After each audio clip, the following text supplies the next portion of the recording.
नमो तस्य मुनिन्दस्य नमो तस्य धम्मस्य च संघस्सपि नमो तस्य तेषां तिन्नं नमो।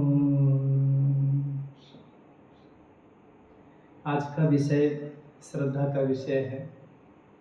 श्रद्धा वो भाव है जो भगवान के प्रति एक बार उत्पन्न हो जाए तो मन में प्रसन्नता उत्पन्न हो जाती है। हम सभी लोगों के मन में भगवान के प्रति विचार तो बहुत हैं कि भगवान की वाणी बहुत सुव्याख्यातित है, भगवान की वाणी बहुत मधुर है, पर यदि भगवान के प्रति श्रद्धा ही ना हो तो वो वाणी भी किसी प्रकार का उपयोग हमारे जीवन में नहीं है।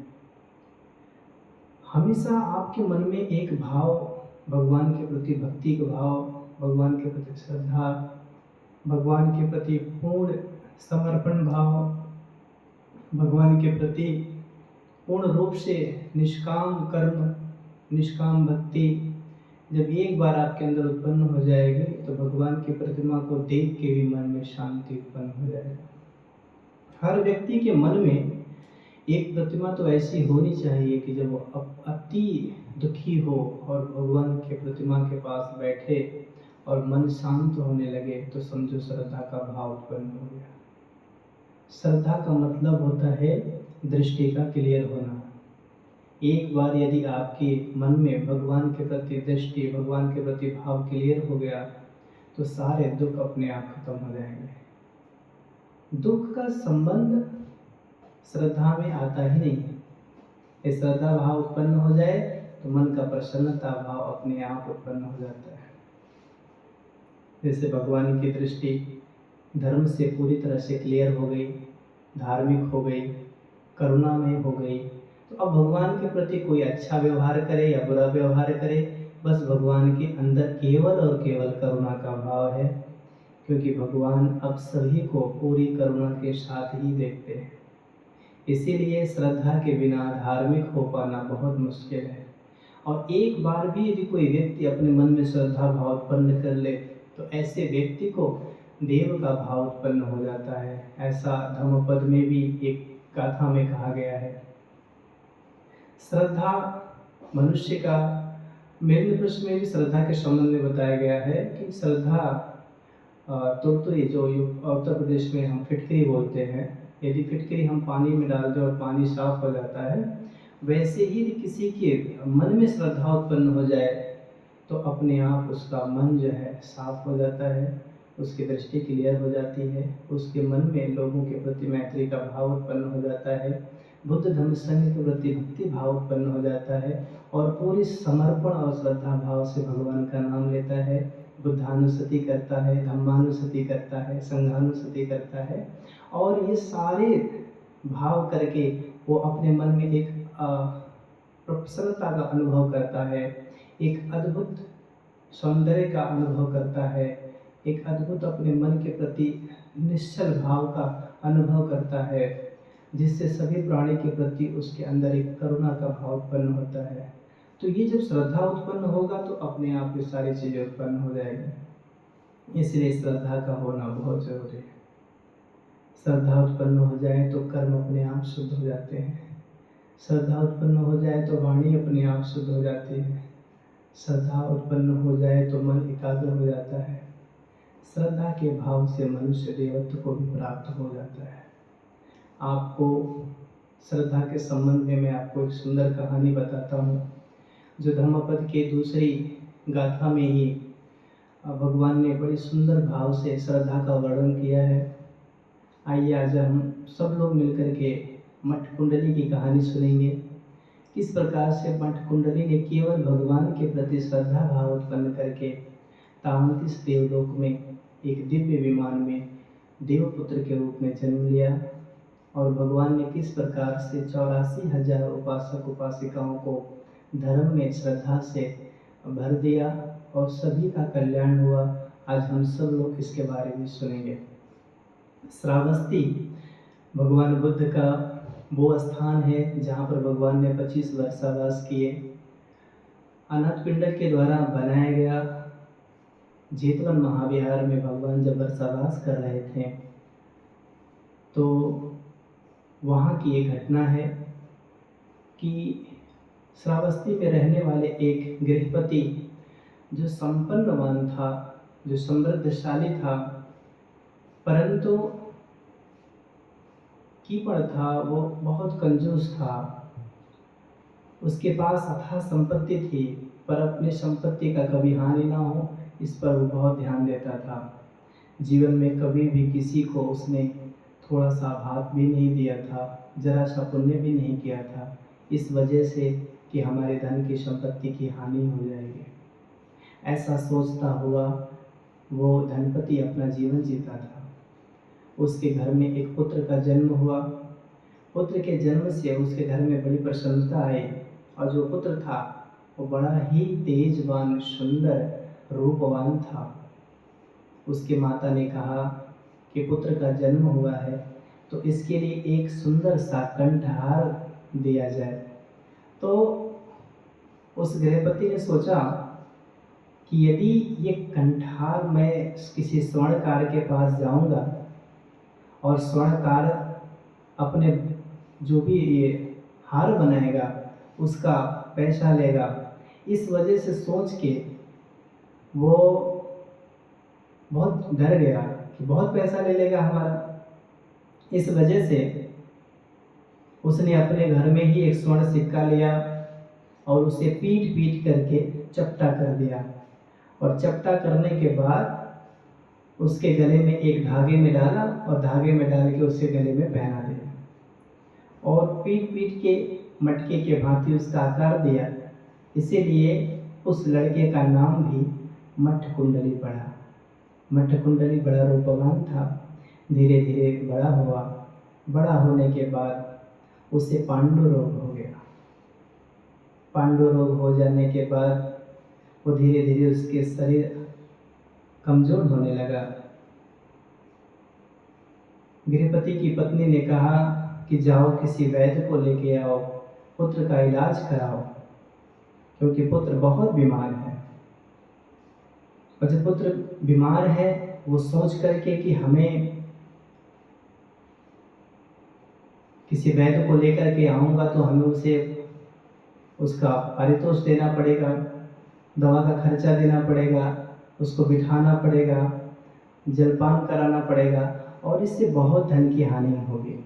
तो क्यों ना ऐसा करता हूँ, किसी वैद्य के पास जाऊँ और जाने के बाद किसी वैद्य से पूछूं कि ऐसे रोग में कौन सी औषधि देना चाहिए। तो ऐसे ही जाता था और किसी वैद्य के पास पूछता था कि ऐसे ऐसे रोग में ऐसे लक्षण हैं, इसमें कौन सी दवा देनी चाहिए। तो जो बता देते थे वही वो ला ला करके देता था। तो सही लक्षण न होने के नाते, वैद्य को न बुलाने के नाते, और जो भी दवा वो सुनता था वो ला ला के देता था, और उसी वजह से रोग और असाध्य हो गया और रोग इलाज करने लायक नहीं रहा। और जब बहुत दुर्बल हो गया तब जाकर के उसकी पत्नी ने कहा कि अपने बेटे का नाश कर दोगे तुम, अपने बेटे को मृत्यु के कगार पे ला के छोड़ दिया, मृत्यु शैया पे ला के छोड़ दिया, अब तो जाओ किसी वैद्य को लेके आओ, अन्यथा अपना बेटा भी अपने पास नहीं रह पाएगा। तब उसकी पत्नी के बहुत बोलने और रोने पर, गुस्सा होके बोलने पर वो गया और एक वैद्य को लेके आया कि मेरा बेटा पांडु रोग से बहुत पीड़ित है और आप आइए और मेरे बेटे का इलाज करिए।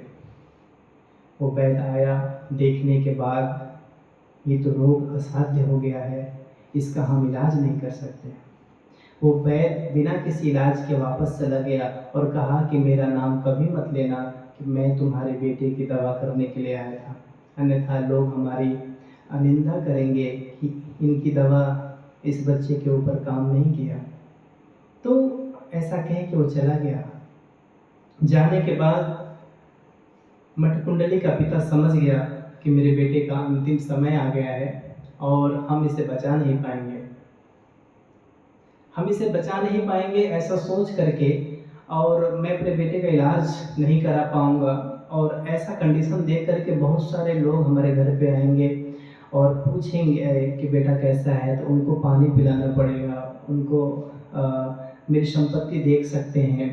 और इसलिए अपने बेटे को क्या किया, घर के बाहर बरामदे में लिटा दिया कि कोई यदि आएगा तो यहीं से देख करके चला जाएगा। इतना बड़ा कंजूस था। परंतु भगवान तो महाकारुणिक थे।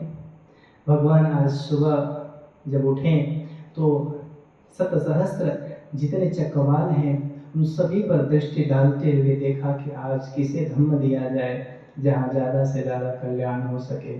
तब भगवान ने मठ कुंडली को बरामदे में देखा और देखते देखते भगवान ने चिंतन किया कि यदि मैं इसे आज इसके घर जाता हूँ और ये मुझे देखेगा, मेरी प्रति श्रद्धा करेगा, तो श्रद्धा करने से ये तावन दिशा देवलोक में उत्पन्न होगा।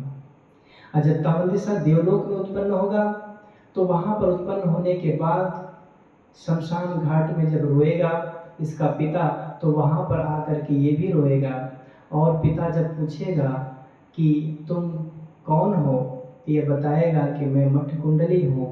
और पिता पूछेगा कि तुम ऐसे देवलोक में कैसे उत्पन्न हुए, तो वो बताएगा कि मैं बुद्ध के प्रति मात्र श्रद्धा उत्पन्न किया था। और भगवान बुद्ध के प्रति मात्र केवल स्वचित्त से मन में श्रद्धा उत्पन्न करने से मैं तावंतिसा देवलोक में देवताओं के साथ रहने योग्य हो गया। तो ऐसा देख के उसका पिता बहुत प्रसन्न होगा और बुद्ध धम्म संघ के प्रति श्रद्धा उत्पन्न करेगा और अपने वहाँ भिक्षु संघ को बुलाएगा और वहाँ पर 84,000 उपासक उपासिका श्रद्धावान होंगे, धार्मिक होंगे। ऐसा भगवान ने देखा तो भगवान ने सोचा कि इस समय हमें मठ कुंडली के पास जाना चाहिए। भगवान ने परिमंडल धारण करके सीधा मठ कुंडली के पास गए, उनके घर पे गए। तो भगवान ने देखा कि मठ कुंडली को बाहर बरामदे में रखा गया है और मठ कुंडली भगवान को देख नहीं पा रहा था। भगवान को लगा कि मठ कुंडली यदि नहीं देखेगा तो हमें कुछ ना कुछ करना चाहिए। तो भगवान ने अपने बुद्ध रश्मियों को, जो भगवान हर एक कदम पे अपनी अभिज्ञाओं का प्रयोग करते थे, क्योंकि भगवान को लोक कल्याण करने के लिए समय समय पर अभिज्ञाओं का प्रयोग करना बहुत ज़रूरी हो जाता था, ताकि कम समय में ज़्यादा से ज़्यादा धर्म को फैलाया जा सके। इसलिए भगवान ऐसे कार्य करते थे। अब भगवान ने अपने रश्मियों को, प्रकाश को बिखेर दिया चारों तरफ। एक प्रकाश मठ कुंडली की तरफ गया और मठ कुंडली ने जब प्रकाश की तरफ देखा तो बुद्ध को देख के कहा, ओह मेरे पिता कितने कंजूस रहे, आज तो मेरा शरीर भी काम नहीं कर रहा है। भगवान को देखने के बाद उसके मन में बड़ी श्रद्धा उत्पन्न हुई, उसे दान देने का भाव उत्पन्न हुआ, भगवान का पूजा करने का भाव उत्पन्न हुआ, भगवान को पुष्प अर्पित करने का भाव उत्पन्न हुआ। पर अपने शरीर के प्रति देखा कि मैं अपने शरीर से कुछ नहीं कर सकता हूँ, तो क्यों न भगवान के प्रति मन ही मन श्रद्धा उत्पन्न किया जाए। और भगवान के प्रति इतनी श्रद्धा उत्पन्न किया, इतनी श्रद्धा उत्पन्न किया, इतनी श्रद्धा उत्पन्न किया। और जैसे ही भगवान आगे बढ़े और आँखों से ओझल हो गए कि श्रद्धा चित्त के भाव लिए मठ कुंडली ने अपना प्राण त्याग दिया। और ऐसा सुंदर श्रद्धा भाव चित्त से जब अपना शरीर छोड़ दिया तो सीधे एक कनक भवन, कनक जो सोने का विमान पैदा हुआ, जो बहुत बड़ा था, कई योजन लंबा चौड़ा था। और उस विमान में मठ कुंडली बैठ जाता है और सीधे तावन दिशा देवलोक में उत्पन्न होता है। तावन दिशा देवलोक में उत्पन्न होने के बाद और यहाँ पर मठ कुंडली के पिता अपने पुत्र के वियोग में बहुत रोता है, दाह संस्कार शमशान घाट पर जाके करता है और डेली जा कर के शमशान घाट पे रोता है, ओ मेरे मठ कुंडली कहाँ हो, ओ मेरे प्रिय पुत्र कहाँ हो। ऐसा करके बहुत विलाप करता था। तावन दिशा में बैठे मठ कुंडली ने जब देखा कि मेरा पिता बहुत रो रहा है, तो एक दिन वह तावन दिशा लोक से आकर के सीधे शमशान घाट के भूमि पर रोने लगा। जब रोने लगा और इधर पिता भी रो रहा था, और जब पिता ने सुना कि कोई और रो रहा है तो उसके पास गया और देख कर के आश्चर्यचकित रह गया, कितना सुंदर, इतना आभूषण धारण किए हुए, चंदन का लेप लगाए हुए ये कोई दिव्य पुरुष है, कोई गंधर्व है, कोई इंद्र है या कोई ऐसा देवता है, और वो क्यों रो रहा है? तो उससे पूछता है कि आप क्यों रो रहे हो? तो उसने कहा कि मेरे पास सोने मणि रत्नों से सुसज्जित एक रथ मिला है, पर उस रथ का पहिया न होने के कारण मैं रो रहा हूँ। मुझे ऐसा लगता है यदि वो इस रथ का पहिया ना मिले तो मेरा पूरा जीवन व्यर्थ हो गया। ऐसा मुझे प्रतीत हो रहा है, अभी मुझे निश्चित रूप से जीना नहीं है, मुझे मर जाना चाहिए, ऐसा मट्टकुंडली ने कहा। जब मट्टकुंडली ने ऐसा कहा तब उसके पिता ने कहा, अरे आप क्यों रोते हो? आप मुझे बताओ, आपको कैसे रथ के पहिए चाहिए? मणि रत्न मैं सब कुछ लगा करके सुंदर रथ का पहिया आपको दे सकता हूँ। तब जाकर के मट्टकुंडली सोचने लगा कि जो व्यक्ति अपने पुत्र के बीमार होने पर भी दवा तक नहीं कराया, एक वैद्य को नहीं बुलाया, अब वो जो है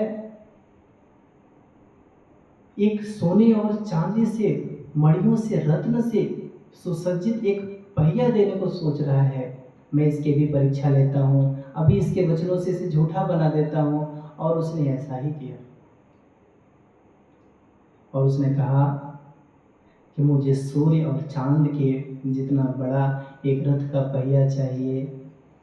तो उस मांडव ने कहा, अरे आप ऐसा क्यों बोल रहे हो? आप मूर्ख लगते हो और आप ऐसा बोल रहे हो कि आप चांद और सूरज की जितना बड़ा पहिया चाहिए, ऐसा कभी होने वाला नहीं है। लगता है तुम अपने मृत्यु के करीब आ गए हो और ऐसी कामना नहीं करना चाहिए। यह असंभव है कि चांद और सूर्य के जितना बड़ा हम तुम्हें रथ का पहिया मिल जाए। वो मुस्कुराया, उसने कहा, जो दिखता हो उसके लिए रोना गलत है या जो ना दिखे उसके लिए रोना गलत है?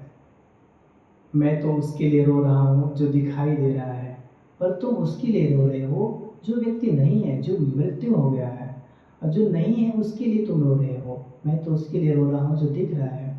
मेरा रोना गलत है या तुम्हारा रोना गलत है? मूर्ख मैं हूँ या तुम हो? मट्टकुंडली के पिता को लगा बात तो सही है, मैं उसके लिए रो रहा हूँ जो कभी वापस नहीं आएगा, और ये इसके लिए रो रहा है जो दिखाई भी दे रहा है। तो उसने कहा कि मेरी आंखें खुल गई, मुझे सत्य पता चला, मेरे सारे दुख खत्म हो गए। आप कौन हो? आप इंद्र हो या आप गंधर्व हो या आप कोई अन्य देव हो जो इतने सुंदर अलंकृत के हैं? उन्होंने कहा, ध्यान से देखो, मैं तुम्हारा ही पुत्र मट्टकुंडली हूँ। और देख के हैरान हो गया कि तुम मट्टकुंडली हो, तुम किस वजह से ऐसे लोक में उत्पन्न हुए? तो उसने कहा कि मैं केवल और केवल बुद्ध के प्रति श्रद्धा भाव उत्पन्न करने की वजह से देवलोक में उत्पन्न हुआ। तब जाकर के कहा कि सच में ऐसा होता है क्या? शाक्य मुनि तथागत गौतम बुद्ध के प्रति श्रद्धा भाव उत्पन्न करने के बाद भी हमें ऐसे लोग उत्पन्न हो सकते हैं? उन्होंने कहा, हाँ, और आप ज़्यादा से ज़्यादा भिक्षु समय के प्रति श्रद्धा उत्पन्न करें। उसके पिता ने कहा, मैं अभी और इसी वक्त तथागत बुद्ध के शरण में जाता हूँ और मैं अगले दिन तथागत बुद्ध को अपने वहाँ भोजन के लिए आमंत्रित करूँगा। और बड़ी श्रद्धा और बड़े भाव से अपनी पत्नी को जाके कहता है कि मुझे भिक्षु संघ को कल अपने घर पे आमंत्रित करना है, और बुद्ध के प्रति श्रद्धा मत उत्पन्न करने से मनुष्य को सद्गति प्राप्त हो सकती है। और वो जाकर के भगवान के पास हाथ जोड़ करके उकड़ू बैठ के पंचांग प्रणाम करके भगवान से विनती करता है कि भगवान आप हमारे घर में भोजन दान के लिए आइए, संघ को लेकर के आइए। भगवान मुस्कुराते हुए अनुमति देते हैं और अगले दिन भगवान भिक्षु संघ के साथ मट्टकुंडली के घर पे आते हैं। वहाँ पर पूरी तरह से संघ को बैठने का आसन बनाया जाता है, भोजन कराया जाता है, और पूरे गांव के लोग, दूर दूर से लोग आकर के वहाँ पर धर्म सुनने के लिए इकट्ठा होते हैं। जैसे आप सबको पता है कि जब कोई धर्म सुनने आता है तो दो तरह के लोग आते हैं, कुछ लोग भगवान का धम्म सुनने के लिए आते हैं, उनके प्रति श्रद्धा करने के लिए आते हैं, उनको वंदन करने के लिए आते हैं, और कुछ लोग प्रश्न पूछ करके मिथ्याभाषी करने के लिए आते हैं, तर्क वितर्क करने के लिए आते हैं। तो दोनों प्रकार के लोग आए थे। तो वहाँ पर कुछ लोगों ने जब श्रद्धा की बात चली और मठकुंडली के पिता ने भगवान को वंदन किया, और जब श्रद्धा भाव से मठकुंडली के पिता ने वंदन किया तो भगवान ने कहा कि ज़रूर तुमको मठकुंडली मिला था शमशान घाट में, और उसने ऐसा बताया है, इसीलिए तुम्हारे मन में श्रद्धा आई है। तो उसने कहा, जी भगवान, और मठकुंडली के बताए हुए भाव से ही मैं आपके प्रति श्रद्धा से भर गया हूँ। मुझे बुद्ध धम्म संघ के शरण में जाना है, मुझे अपने शरण में ले, तथागत की जय हो। ऐसा उसने करके बड़े श्रद्धा भाव से भगवान के शरण में गया। पर कुछ लोगों ने कहा, ऐसा कैसे हो सकता है, केवल बुद्ध के प्रति श्रद्धा करने से व्यक्ति कैसे देवलोक में उत्पन्न हो सकता है, ये मिथ्याभासी है। तब जाके भगवान ने अपने सत्य बल से कहा कि मठकुंडली आप सभी के बीच में आओ। तो मठकुंडली जो है कनक विमान से उत्पन्न हो, भगवान को प्रणाम करके एक तरफ खड़ा हो जाता है, और जैसे ही सभी लोगों ने मठकुंडली को देखा, सभी लोग श्रद्धा से भर गए, और उस सभा में बैठे 84,000 लोगों के अंदर भगवान के प्रति श्रद्धा उत्पन्न हो गया। श्रावस्ती में टोटल 7 करोड़ की जनसंख्या थी, जिसमें 5 करोड़ लोग भगवान बुद्ध के प्रति श्रद्धा भाव से भरे हुए थे और भगवान बुद्ध धम्म संघ की सेवा करते थे। इस प्रकार का श्रावस्ती नगरी था। श्रावस्ती नगरी एक सुंदर नगरी है। तो भगवान वहाँ पर उपदेश करते हैं, मनोपुब्बंगमा धम्मा मनोसेठा मनोमया मनसा च प्रसन्नेन भासति वा करोति वा ततोऽनं सुखमन्वेति चक्रं वहतो पदम्। तब भगवान कहते हैं, मनोपुब्बंगमा धम्मा, मन सभी धर्मों का पूर्वगामी है। जैसा भी आप सोचोगे, मन से ही सोचोगे, अच्छे हो या बुरे हो, सारे भाव मन से उत्पन्न होते हैं। इसीलिए सभी धर्मों का पूर्वगामी मन होता है।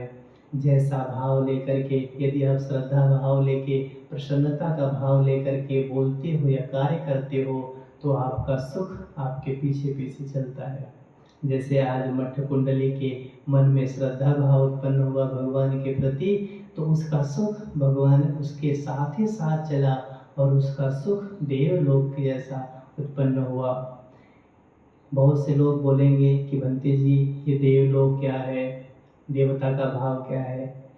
ये सभी एक मन के चित्त की अवस्था है। कोई जो अच्छा अपने चित्त की अवस्था बना लिया तो अच्छे लोक में उत्पन्न होता है, कोई और बुरा अवस्था बनाए तो बुरे लोकों में उत्पन्न होता है। कोई इससे भी सुंदर अवस्था मन का बना लिया तो देवलोक से भी उठ करके ब्रह्मलोक में जन्म लेता है। कोई उससे भी अपने अच्छा शुद्ध बना लिया तो अब अरूप ब्रह्मलोक में उत्पन्न होता है। कोई इससे भी सुंदर मन बना लिया तो श्रोतापन्न, सक्रियगामी, अनागामी, अरहंत तक अपनी अवस्था को, मन की अवस्था को और विकसित कर सकता है, बढ़ा सकता है। तो इसीलिए ये जितने प्रकार के मन हैं, मन की अवस्थाएं हैं, उसी प्रकार से लोक हैं। तो इसलिए भगवान बुद्ध ने 31 प्रकार के लोकों का वर्णन किया है, जो 4 अपाय गति हैं, 1 मनुष्य लोक है, 6 देवलोक हैं, 16 ब्रह्मलोक हैं और 4 अरूप ब्रह्मलोक हैं। ये लोकोत्तर चित्त के अधीन आते हैं, लोक चित्त के अधीन आते हैं। और लोकोत्तर चित्त में देखेंगे तो श्रोतापन्न है, सकृदागामी है, अनागामी है और अरहंत है। ऐसे करके लोकोत्तर चित्त होते हैं। ये लोकोत्तर चित्त जो है 40 प्रकार के होते हैं, जो मार्ग और मार्ग फल के रूप में वर्णन है। इसको पढ़ने के लिए हमें अभिधम्म का अध्ययन करना होगा। जब हम अभिधम्म का अध्ययन करेंगे तो हम चित्त, चैतसिक, रूप और निपान, इन हम चारों चीज़ों का सविस्तार वर्णन देख सकते हैं। हम आगे वाले वीडियो में हम इन बारे में भी चर्चा करेंगे और आप लोगों को चित्त चैतसिक रूप निर्वाण के बारे में भी विस्तार से बताएंगे। आज के दिन इतना ही। आप सबका मंगल हो, कल्याण हो। साधु साधु साधु।